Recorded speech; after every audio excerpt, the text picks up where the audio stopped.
Grab some coffee, a Mountain Dew, maybe both. A storm is brewing.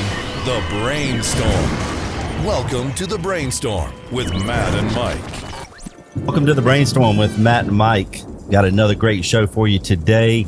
It's all about having issues or finding issues that's out of your control. Yeah. A business and organization, there's tons of businesses and organizations, Mike, that face a major downturn in their business, and I'm not talking about the loss of like a salesperson or something of that nature. I'm talking about something that really, when we do SWOT analysis, strengths, weaknesses, opportunities, and threats, the thing that the threats focus on, that Right. economics, politics, all kinds of things like that can really control your business and your organization's revenue and clients and demand and supply and all that type of stuff, not just from your business, sometimes your industry, Mike, Yeah. and it can really cause some havoc on your business. Yeah, it really can, Matt. And the reality is most people struggle just controlling the things that are within their control. Right. Right. And navigating those. But then when things occur that really very few people could predict or no one could predict, that's when the real challenges arise. And those at the top of those organizations, the leaders at those organizations, that's what the other folks in the organization doesn't realize that the leaders are having to face. They go back in their office and have to sometimes do the face plant right in their hands, because they have to take a minute, they have to breathe it out, they have to get together as a leadership team and say, okay, this is out of our control. We can't do anything about it. So what are we going to do? How are we going to pivot? What types of things are we going to think outside the box and create in order to be able to make good things happen? As we both know, you have to be intentional about making good things happen. But sometimes you do have to just breathe for a minute. Yeah, you just have to catch your breath and say, okay, we didn't see that coming. Right. And we didn't have an action plan ready for that. It's hard to create an action plan for something you have no idea that's going to happen. It makes me think, on an airplane, when you get on, before you take off, one of the things they do is especially if they seat you next to an exit, Right. They want to make sure that you're prepared to help others, exit the plane. And then they go through the process to make sure everyone's prepared. Yeah. Well, a lot of times there are things that just occur that you couldn't have, prepared for. And the last year we've certainly had our share of that with COVID. So we all have. That's a great, we're going to pivot right now and introduce our guest, Mike, if you will, because these guys have definitely had that situation occur over the past, say, 12 months, almost 12 months exactly, probably. Yeah. But Mike, introduce our guest for me, if you will. Yeah. So today we're really excited. Lots of industries have been impacted during COVID, some more than others, and some it's like magnified. And so I would say that the two of you are in an industry that really took a massive hit.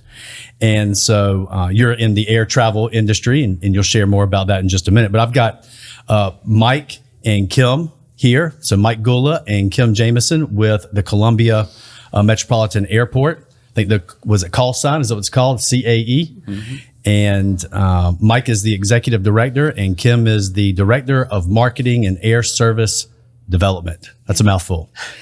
And so again, with the Columbia Metropolitan Airport, Kim, tell us a little bit about your role at CAE, kind of how long you've been there, some of that history, what you do exactly, and if you'll wrap up some of that with, and I'll give you just a moment to consider this, your favorite airport-themed movie. Okay. Well, thanks first for having us. We really appreciate it. So yes, I'm the director of marketing and air service development. It is a mouthful because it's a big job. I oversee and manage the strategic marketing direction for the airport. So I focus on not only what we're putting out into the community, but what's happening internally as well. So I oversee all of the advertising, both externally and in the airport. Social media, we're on 4 different platforms, so we're regularly posting content there. And then also the website, and building out the website, but also adding information, regularly updating it. In addition to that, the other half of my job is the air service development, and Mike and I work really closely on keeping those relationships with our airport or airline partners. the airline partners we currently have, but also those that we're trying to have come to the airport as well. So regularly going to conferences, talking to them about the community, but also the offerings at the airport. So that's in a nutshell, kind of the stuff that I work on. And let's see, an airport themed movie. So this just popped in my head, but over the holidays, I happened to watch Home Alone, and it really is funny how much, like how different things are now. Right. One, there was like no masks. So I was like, where are all the masked people? But it's just so funny how they're like running through how he just runs onto the airplane without even giving her a ticket. And she's like, find a seat. And I'm like, that would never happen. But, But it worked great in that movie. Worked great for that and movie. Things were a lot different then. That's exactly right. So Mike, we're going to ask you kind of the same questions, kind of what your history with the airport is, your role, and kind of what your role actually does on a day-to-day basis, and your favorite airport-themed movie. What your role does, not what your title says that your role does, right? Yeah. Okay, so I've been with CAE for 7 years now. I've been the executive director coming up on 3 years. What I exactly do, that's a tough one to spell out for you. Depending on the day, right? Yeah, my crystal ball's a little blurry. It just depends on the day. I mean, I'm responsible for the overall operation of the airport, period. But every day's different for me, and that's why I love my job.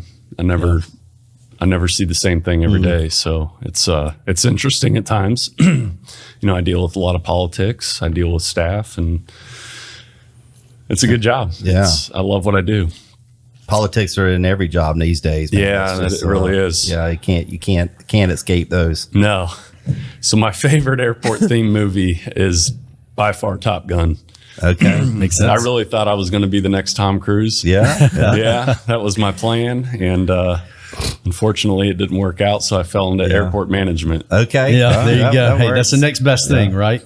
That's I have a question for you guys, whoever would like to answer it, but the staffing over the airport, who all is involved in, not just who all is involved in staffing, but what staff falls under the airport versus the airlines? That's always I've always thought that, like, does the airport get the folks who load the planes, but the airline gets the actual airplane staff? I mean, explain that to us, and it can be a big 50,000 foot view, if you will. So great question, and this is one that the community should know. So we are responsible for administration, finance, admin, maintenance, public safety, operations, IT, and that's pretty much it. Of the airport. Okay. So a lot of times when people face issues with TSA, air traffic control, that's not our.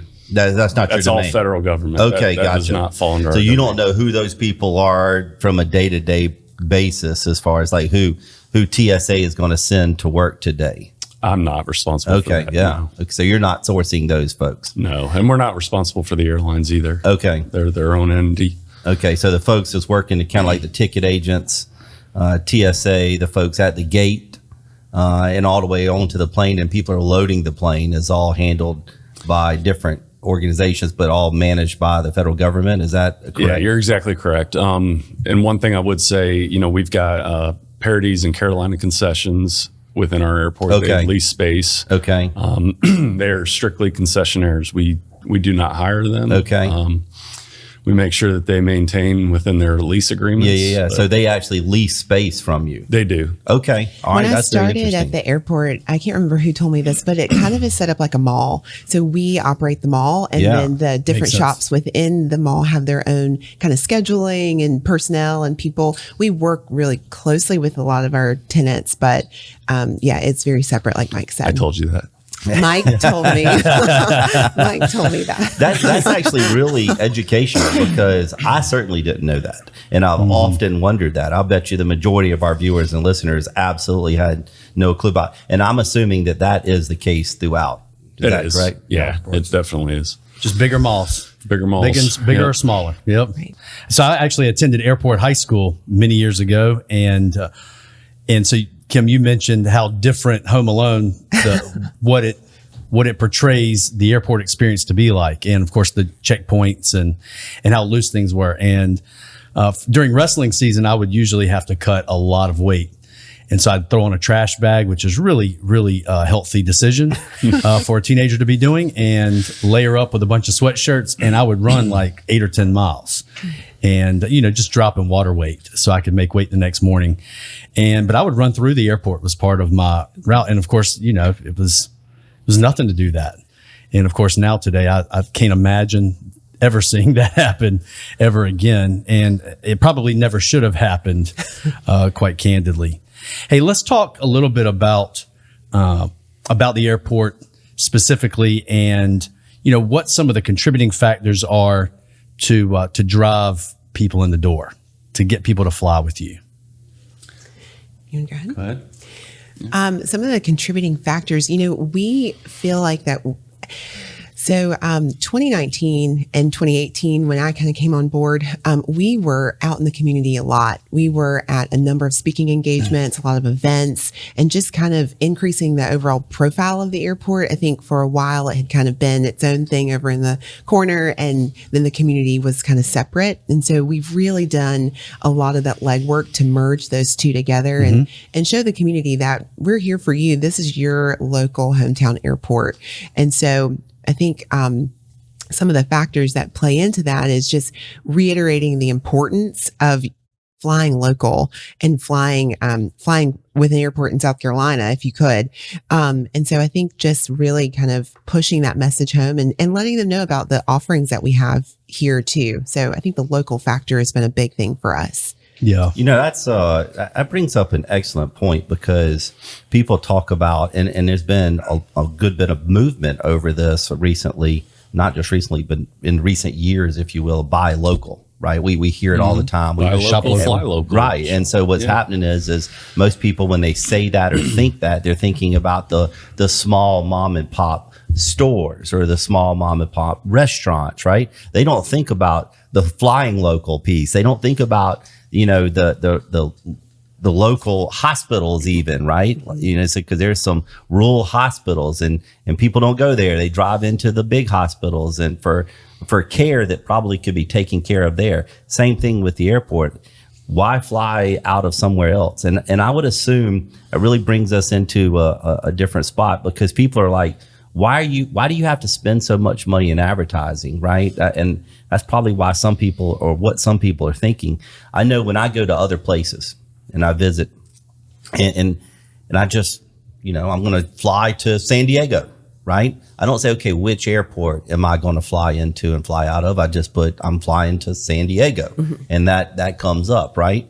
You guys seem to have, there's some positives and negatives about being in the state of South Carolina, right? We're a small state. There's positive and negatives about that. I can be in the mountain snow skiing in the morning, and I literally can be on the beach that afternoon, right? Yes. And I love that.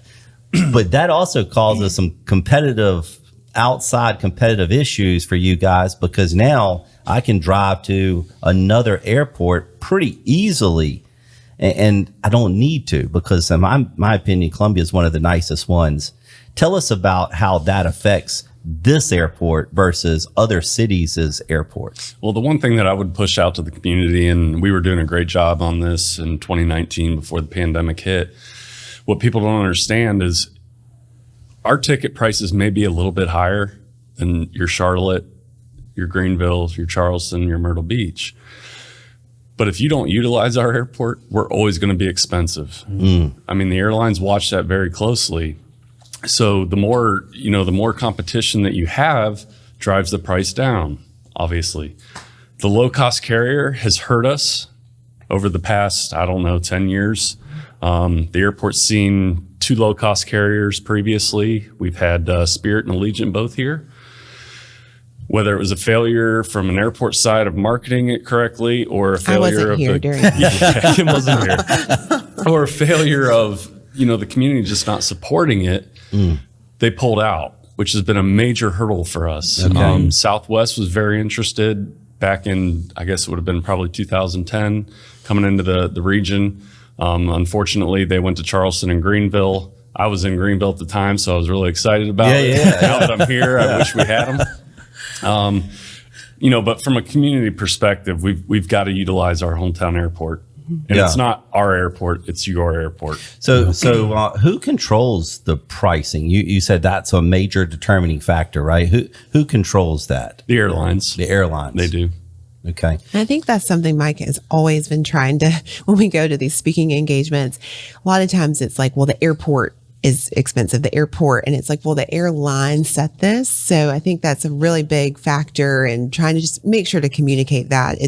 We are doing everything we can to, make sure that we provide these airlines with tons of information and court them. But at the end of the day, they are the ones setting these rates. So. Yeah. Well, I know for me personally, there's nothing worse when I'm traveling than to have to make a long drive into a city that I'm not as familiar with, park a car, then fly out somewhere. And then on my way back, then I have to go retrieve my car and then make that drive back. I mean, it just really extends travel.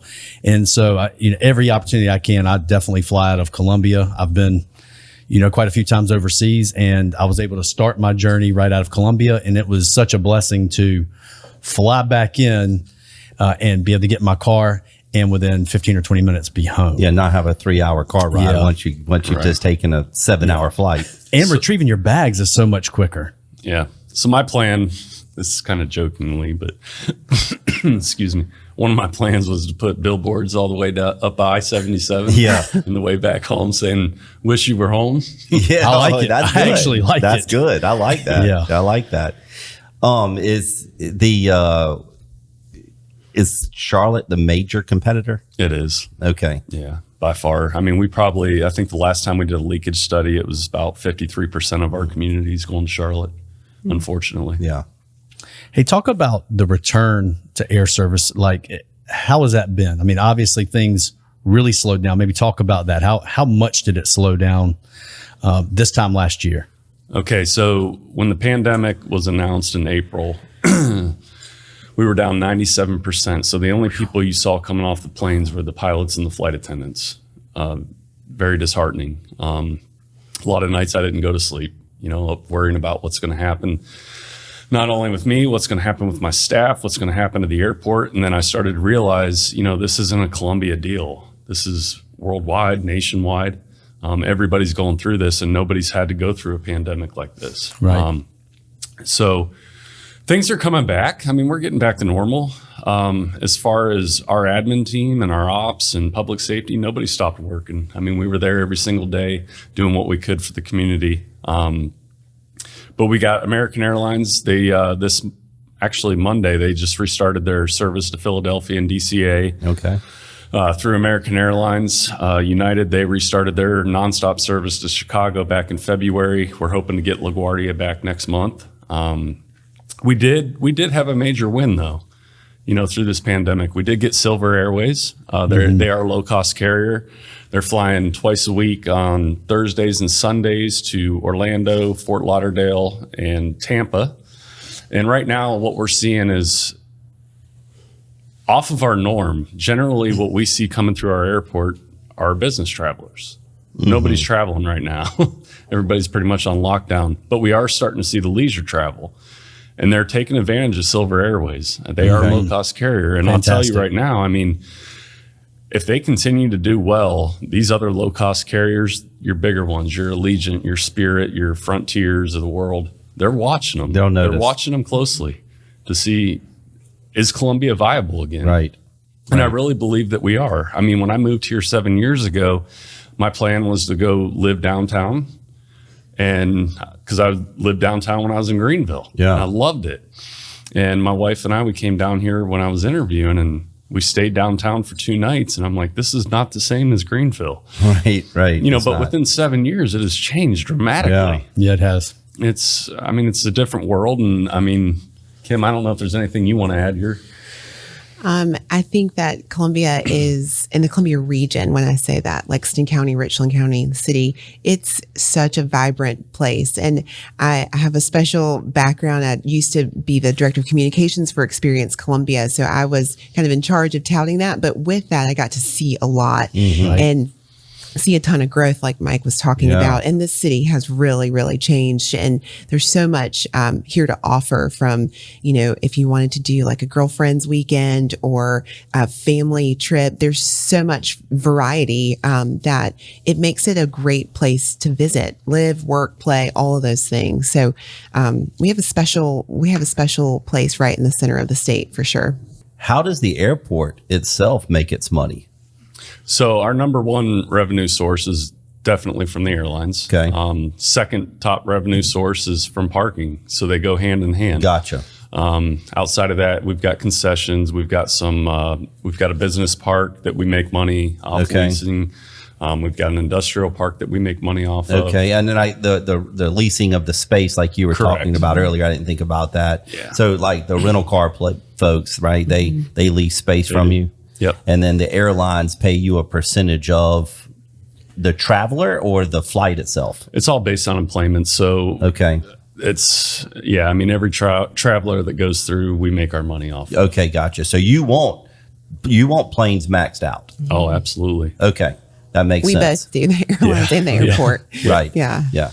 So you want planes maxed out so they can come through. They park there. They come through. They eat there, they do things there, because then the happier the vendors are, the more they want to stay and lease the space. You want them to rent cars because the happier the car rentals places are, they want to stay and do more business and bring more people through the airport to do that. Okay, that's starting to make more sense to me. You could tell I had no idea how the business and operations side of the airport worked. I'm just one of those patrons who, like Mike, I love to fly out of Columbia.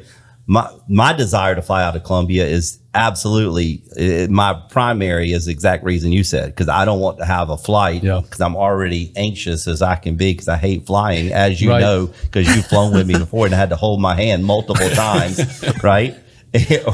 or drug me up with maybe a tranquilizer, with a tranquilizer, or hit him something. with a tranquilizer gun, like the Operation Dumbo Drop. You had to inject me with one of those as well. But the other thing too is the ease of where I park to walking in to getting checked in, and quite honestly, your airport is just super nice. Like, it's super clean. It really is. It's super nice, and I like that. Like, I feel safe there. Not safe from a physical harm perspective, but just a cleanliness perspective. And so I love that about what you guys do. And I know that's you guys, right? That's on the airport. Yeah, we take major pride in how our airport looks. And it does look great. Thank you. We appreciate that. So let me jump in real quick on a couple things. So recently, through the pandemic, we have installed a parking guidance system throughout the parking garage. Okay. So when you pull up into the second deck, you're going to know immediately whether or not there's a vacant spot. Oh, I love that. You're going to see LED red and green lights above every single bay. Okay. So it was getting tough for us in 2019 when we were having the best year that the airport's seen in over a decade, especially with our business travelers. They were coming in, they were getting irritated because they couldn't find a parking spot immediately. And that was one of the biggest complaints that we had. The second biggest complaint that we normally get, that I was getting, and maybe Kim was too when she was out doing speaking presentations, is the rate of our parking. So it boggled my mind because I've researched and compared us to everybody else, and we're cheaper than anybody else. Yeah, I've never You had can't a compare problem me with to that. Charlotte where they shuttle you to a distant lot. Right. That's not comparable. Right. So I went back and I found a picture from 2004 when our garage was built that had our parking rates. They haven't changed. So That's crazy. You've been able to increase, you've been able to add technology, you've been able to add all types of really advantageous things for the person who's coming. And that hadn't costs even changed money. And that all costs that all- significant money, and you hadn't changed the rate. I mean, it cost us about $500,000 to put that parking guidance system in during a pandemic. During the pandemic. Yeah. When you weren't getting almost any revenue coming in. Correct. And on top of that, we also we worked with a group overseas to put in a new pricing structure where you can go online and book your parking spot ahead of time now. Oh, wow. So if you're going to do a 7-day stay, you're going to get a discount based on availability. Yeah. For the business traveler who's flying 2 to 3 days, Probably not. I mean, you're going to pay the regular rate, but it's somebody that's staying long term. And what we've run into is it's the leisure traveler that takes their family on vacation. They spend a lot of money to be there. They come home and they get hit with a $150, $200 bill when they go to leave the parking lot. Right. So we're working through that. We're doing everything on our end that we possibly can to make the community want to use CAE. And for the business travelers who are really in a hurry and they're by themselves, I mean, it is literally right outside the front door. You have valet parking. And valet was doing great up until the pandemic. Yeah, because I took advantage of that a couple of times. Yeah, no doubt. Yeah. So before the pandemic, how were things going? Were you up? Unbelievably. Yeah. Yeah, we were on track. First 2 months of 2020 before the pandemic hit, we were going to have the best year that CAE's ever seen in its history. Yeah. So it shows that you were on the right path and making these improvements. It certainly stinks that we had to all go through this. Right. But hopefully you come out the other side, even much better than you were before. And I think it speaks a lot to how you're marketing, the airport and elevating the visibility. I know that I see you at lots of community functions, Mike. And so I know that you guys are doing the things necessary to really, really elevate the brand and visibility. In fact, another thing that you went through during this period of time was you did a brand refresh, I believe. You want to talk a little bit about that? Sure. Yeah. To Mike's point, at the end of 2019, I think we ended the year with 1.3 million passengers through the airport, and going into 2020, like he said, we were on track to surpass that by the end of 2020. So it was perfect timing. All the stars were aligning for us to kind of take the momentum of 2019 into 2020 with a brand refresh. We had worked on that for about 9 months or so. And so it was like all the stuff, it was perfect for a launch in 2020. And we did an overhaul of our logo, our website, and just the overall look and feel and brand specifically of who we are and what we wanted to be. We still love that tag, Fly with Ease, because that remains true. That was a part of the essence of CAE and our mission. So we kept that in line. But yeah, you kind of have to laugh at it because I think we launched everything in February, and then in March it was like pandemic. Apart. Yeah. So I was definitely sending out press releases that looked beautiful, but had really hard information in them. So yeah, in most cases, you have to make that change and deal with the confusion while also continuing to try and grow. And so in this case, not by design, but you were able to drip that out, I guess. And let people begin to marinate on that and realize that change had occurred. It was so well received. I don't think I never saw anything on social about negative feedback at all. And I know you saw a lot of, in your speaking, lots of praise about it. So we were very proud of it. Is there an accreditation that you also earned during this period? I think maybe, Mike, you mentioned something about that. Yeah, we did earn the GBAC. Do you want to talk on that, Kim? Sure. So it's the GBAC Star accreditation. So this accreditation is an international organization that works with different companies to ensure that they are up to code and standard on cleaning, and just ensuring that if there's any kind of standards that need to be met, classes that need to be taken, all of those things are in place to get that GBAC Star accreditation. So our terminal support team went through all of these things from start to end during the pandemic, learning different cleaning techniques, having different solutions in place that we didn't have before, all to ensure that the traveler, one, was aware that we were going above and beyond what we normally do to keep it clean. We were taking it to a whole nother level. And so we completed that program and we were able to receive the GBAC Star. Hey, what about the rules now in place? For those who haven't yet walked into the airport, booked a flight, walked into the airport and got on a plane since this time last year, talk about what new rules are in place, guidelines, to protect them, and of course the airline and airport staff. So, we're following all the CDC guidelines right now. It's been mandated for all U.S. airports that when you enter the facility, you need to be in a mask. Definitely with the airlines. I think all of them now are requiring masks. Anything else you want to add? Yeah. Within the terminal, you'll see probably the same things that you see when you're traveling or going to different restaurants or retail in town. There's plexiglass at the ticket desk. We have markers on the ground that encourages social distancing. We offer free masks for people at our information desk and at TSA. But I think it's important, and Mike, you can touch on this, like, it's really safe to fly right now. It's probably safer and cleaner than it's ever been. It's going to be slow. We're probably in a 2 to 3 year recovery to get back to where we were in 2019. Yeah. But every week it's getting better. We're seeing the numbers come up.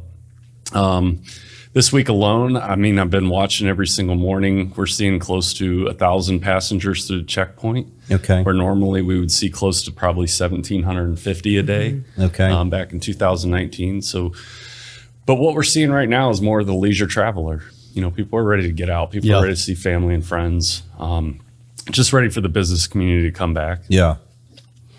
Have you heard, and I know this is, again, outside of your control, but, there is some social media types of information going around there. To fly, you will have had to have the vaccine. Has anybody said anything associated with the vaccine in association to flying or relative to flying?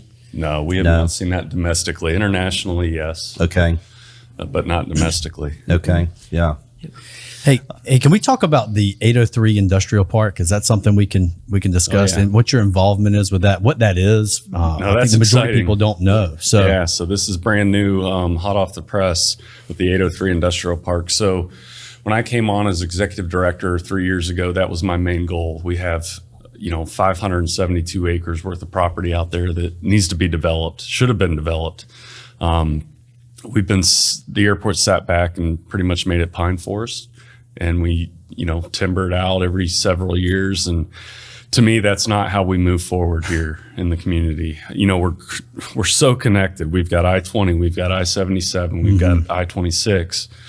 So the goal was, let's bring on a development team that knows how to do this, because we as internal staff, this is not what we do. right. So we partnered up with Magnus Development Partners. They've been awesome to work with. They're great guys. And they helped set forth the goal of what our areas should look like, and what industry wants to be there. And the biggest thing for me is I want to support UPS. We're one of 6 regional cargo hubs in the nation, and I want to make sure that they remain viable. So the 803 Industrial Park would be back behind our Airport Commerce Center right off 302. We've got a business center there that's a foreign trade zone.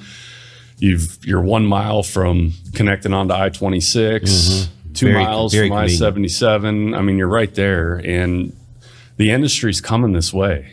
It's our turn.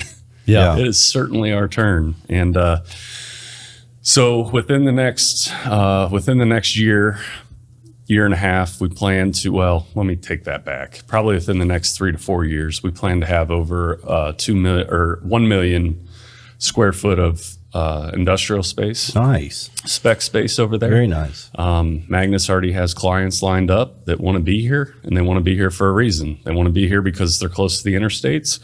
They've got an airport, and they've got a regional cargo hub with UPS. Everything right there. So all the Everything's infrastructure will be there, and you're going to have spec space that they could occupy more quickly. Correct. And it's almost a turnkey scenario for them, or as close to a turnkey as you can get. Yeah, and that's just going to start the development. We've got other areas too that we want to actually build out, so that this will be our starting point. That's awesome. Hey, what about some beautification projects that may be underway? As someone who has not been to Columbia before, especially someone who maybe is a business traveler, they fly in and they make their way downtown Columbia. Today we know what that looks like if you're a local and here in Columbia, South Carolina. What might that look like in the future, and who may be behind helping kind of facilitate that? Okay, so there's been a big push here as of the last several months through the pandemic. The Midlands Business Leadership Group has played a huge role. I sit on the committee for the beautification of 302, and right now 302 is a disaster. And it's not how we want to represent our community. So as we sit here today, I think we're 380 $13,000 shy of getting that beautification down 302, at least to the I-26 connection, getting that cleaned up, and hopefully it'll continue its way out to Knox Abbott. That's awesome. That's pretty exact, 313,000. It sounds like to me you definitely are involved in that. You've sharpened the pencil a little bit. Give or take a couple of dollars, maybe $2, $3. But I think I'm pretty close. That's awesome. Yeah, that is good. Man, I'm excited about starting travel again. I have a vacation planned, and we're definitely flying out of Columbia. There was never a question. Thank you. And so I love flying out of Columbia. When I do fly, I've always had a really good experience. I mean, like I said earlier, I mean, I love the fly with ease. Right? You said you kept that, and it, if you really think through that, that's exactly what we were just talking about as our primary reasons that we love flying out of Columbia, right? The fly with ease, because it's more than just the actual flight, right? It's the whole experience that fly with ease means. And that's what you guys offer. That's what the Columbia Airport folks offer, not just the airlines, right? And so I definitely appreciate everything that you guys do, and think you guys doing a really, really good job there. Thank you. Hey, what, before we wrap up here in a few minutes, just a couple of questions. What's the busiest holiday for flights out of Columbia historically? It's still like the holidays. So Thanksgiving into Christmas as well has historically always been the travel season. Yeah. And I really like it around the holidays. You know, last year, I guess in 2019, it was the best because we were just on a high about everything. But, you know, we do put forth a great effort to make the airport look really festive. And I think people and travelers really appreciate that. So it's a happy time. I do have one question for you. What about like we have a client in Myrtle Beach area.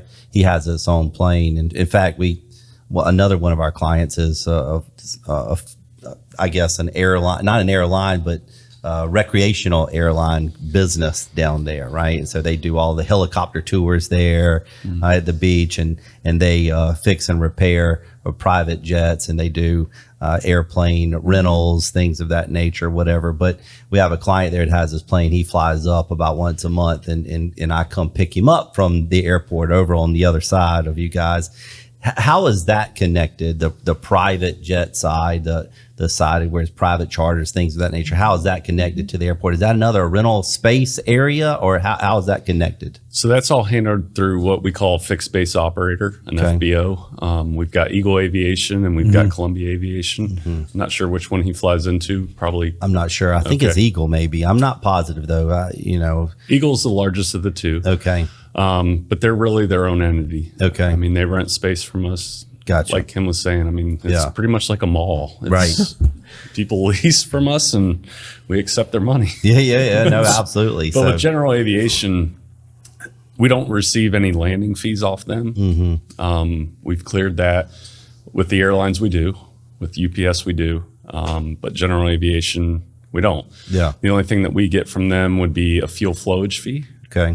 So how many gallons they pump in, we get a percentage of that. Gotcha. And then the space itself, I guess, right? In order to lease that out. Yeah, you're correct. Yeah. Excellent. So what do you want to ask? I think I would know what I would want to ask, but what would you want to ask our viewers and our listeners? You know, if you had time to ask them face to face, this is a good opportunity to ask them since they're listening to us right now. Well, what do you want to ask them to help you with and to do, participate with? Support your hometown airport. Yeah. Number one. Yeah, consider CAE. I've had so many just anecdotal stories of people telling me, like, I just happened to look at the flights from Columbia and compared it to Charlotte, and y'all were $100 less. And it's like, right, like if you hit it right, or if you just at least look to see what the rates are, that really helps us. I mean, like we've always said, fly local, because it really, really impacts what we're doing. I agree 100%. The reality is, if you don't buy local, whatever it is, sooner or later, you won't have local to buy from. Right. Okay, so here's my thing. I'm just going to be honest with you. Yeah, buckle up. So if we're not the cheapest, look at GSP. Look at Myrtle Beach. Look at Charleston. Look at Hilton Head. I don't care. Quit taking our money over to North Carolina. To another state. Yeah, keep it in I'm state. with you. Yeah, But I even agree. if you guys are $100 more, right, Kilma, you're saying in that instance, you guys were $100 less, right? But even if you guys are $100 more, any of those places, Mike, the time that it's going to take you to get there, and then you still have to go through the process of parking. It doesn't matter if you're at Columbia or Charlotte or anywhere else. In fact, Columbia is going to be the easiest place to park, Right. because I've flown out of all of those places, and Columbia is the easiest place to park. Even if you're $100 more, right, you save more than $100 in time and effort and money because of fuel and wear and tear and parking costs and so on and so forth. There's no doubt in my mind that flying out of Columbia is the place to fly from. Be home when you're home. Be That's home when right. you're home. I love that. Love it. I love that. Hey, thanks for coming on today, guys. Thank you. really Yeah, we Appreciate it. appreciate It's it. great. Hey, join us on the Brainstorm with Matt and Mike. Go to brainstormradio.com. Check out our podcast. Check out our YouTube channel. And see more shows just like this. Thanks for joining us today. Have a great day.